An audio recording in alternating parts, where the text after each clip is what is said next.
이화영 전 경기도 평화부지사 재판 얘기를 한번 해볼까 하는데요. 재판이 계속 파행을 거듭하고 있습니다. 지난달에는 부부싸움으로 인해서, 이번에는 변호인과 검찰의 마찰로 인해서 파행을 빚었는데요. 관련된 영상 준비되어 있습니다. 함께 보시죠.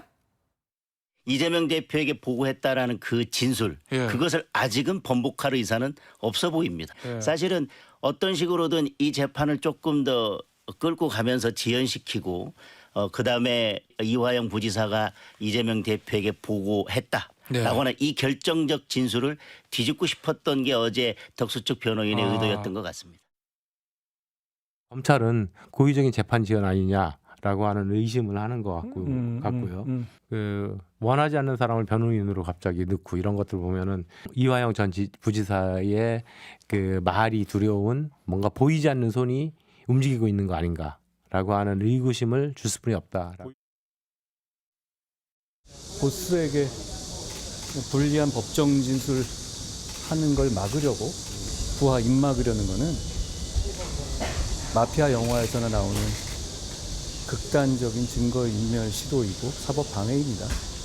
국민들께서 다 보시는 백주대낮에 공개 법정에서 이런 게 통하면 나라도 아니죠. 그런 것이 통하지 않을 겁니다. 방금 들으신 것처럼 부하 입 막으려는 마피아 영화에서 나오는 극단적인 증거인멸 시도다. 이제 내막을 좀 사실은 이제 자세히 좀 풀어내야 되는데 시청자 여러분들께서 이제 딱 알아듣기 쉽게 이화영 전 경기평화부지사의 입막음을 시도했다. 누가? 변호인과 그 부인이. 누구를 위해서? 이재명 대표를 지키기 위해서. 딱 이렇게만 정리할게요. 근데 이게 왜 마피아일까?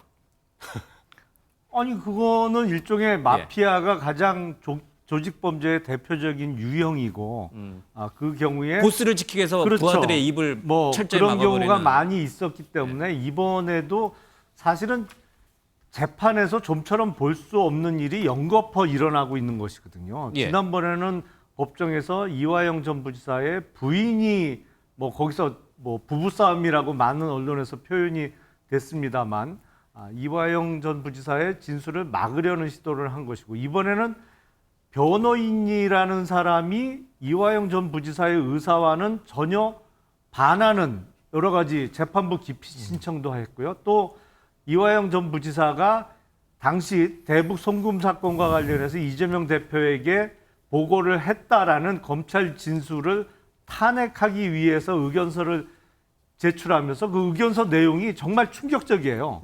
그러니까 요지만 말씀드리면 이화영 전 부지사에게 이런 점을 들어서 협박을 해서 진술을 억지로 바꿨다 이런 주장을 변호인이 하면서 어떤 점을 들어서 협박을 했느냐. 첫 번째, 쌍방울 김성태 회장이 이재명 그 대표의 공직선거법 위반 사건과 관련해서 재판부에 로비를 대신한 거를 폭로하겠다.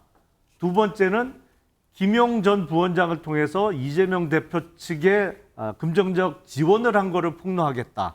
또 세 번째는 이재명 대표를 도왔던 이해찬 전 대표 측의 외곽 조직에 금전적 지원을 한 것을 폭로하겠다. 그러니까 진술을 번복하라는 식으로 임의성 없는 조서를 받았다는 내용인데 이게 협박을 했다는 내용 하나하나가 다 충격적인 내용이잖아요. 그러면 이화영 전 부지사의 변호인이라는 사람이 오히려 이재명 대표나 민주당에게 치명적인 사실이 될 수 있는 것을 거론하면서 이런 폭로를 할 테니 진술을 번복하라 이런 회유를 했다는 것인데 이게 저는 처음 봤어요. 이런 재판 진행은. 그래서 그 김영태 변호사는 아마 이화영 전 부지사로부터 이제 선임이 취소된 것으로 앞으로는 법정에서 안 나온 것으로 예상이 되는데 다만 두 차례의 재판이 공전한 거죠.